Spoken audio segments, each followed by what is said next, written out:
ការសន្ទនារវាងជប៉ុននិងអាមេរិកលើបញ្ហាចិនកំពុងធ្វើឲ្យទីក្រុងប៉េកាំងក្តៅស្លឹកត្រចៀកបន្ថែមទៀតបន្ទាប់ពីនាយករដ្ឋមន្ត្រីថ្មីរបស់ជប៉ុនឈឺឆ្អែលជុំវិញកោះតៃវ៉ាន់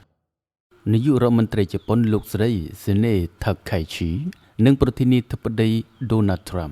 បានពិភាក្សាអំពីទំនាក់ទំនងចិននៅក្នុងការសន្ទនាតាមទូរស័ព្ទនៅថ្ងៃអង្គារទី25 ខែវិច្ឆិកានេះដែលជាការពិភាក្សាលើកដំបូងរបស់ពួកគេចាប់តាំងពីនាយករដ្ឋមន្ត្រីជប៉ុនបានបង្កឲ្យមានការប៉ះទង្គិចគ្នាខាងការទូតដ៏សំខាន់មួយនៅទីក្រុងប៉េកាំងជុំវិញការឈឺឆ្អាលរបស់លោកស្រីលើកោះតៃវ៉ាន់ការឆ្លើយតបរបស់លោកស្រី ថាខៃឈីចំពោះសំណួរមួយនៅក្នុងសភាកាលពីដើមខែនេះថាការវាយប្រហារដោយសមត្ថកម្មរបស់ចិនលើតៃវ៉ាន់អាចបង្កឲ្យមានការឆ្លើយតបខាងយោធារបស់ជប៉ុនបានជំរុញឲ្យមានការឆ្លើយតបយ៉ាងខ្លាំងក្លាពីទីក្រុងប៉េកាំងដែលរួមមានការធ្វើពហិការធ្វើដំណើរទៅកាន់ប្រទេសជប៉ុនលោក John Lee មេដឹកនាំហុងកុងបានថ្លែងនៅក្នុងសន្និសីទសារព័ត៌មានមួយថាការកត់សម្គាល់ដែលមានកំហុសឆ្គងខ្លាំងទាំងនេះរបស់ជប៉ុន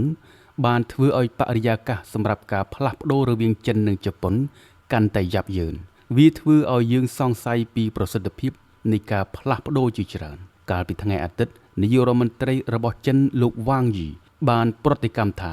វាជារឿងគួរឲ្យភ្ញាក់ផ្អើលសម្រាប់មេដឹកនាំជប៉ុនដែលបានផ្ញើសញ្ញាខុសដោយបើកចំហទំនាក់ទំនងនឹងតៃវ៉ាន់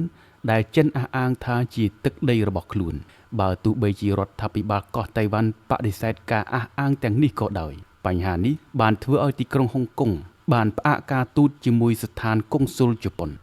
និងបានធ្វើបច្ចុប្បន្នភាពសេចក្តីជូនដំណឹងអំពីការធ្វើដំណើររបស់ខ្លួនសម្រាប់ប្រទេសជប៉ុន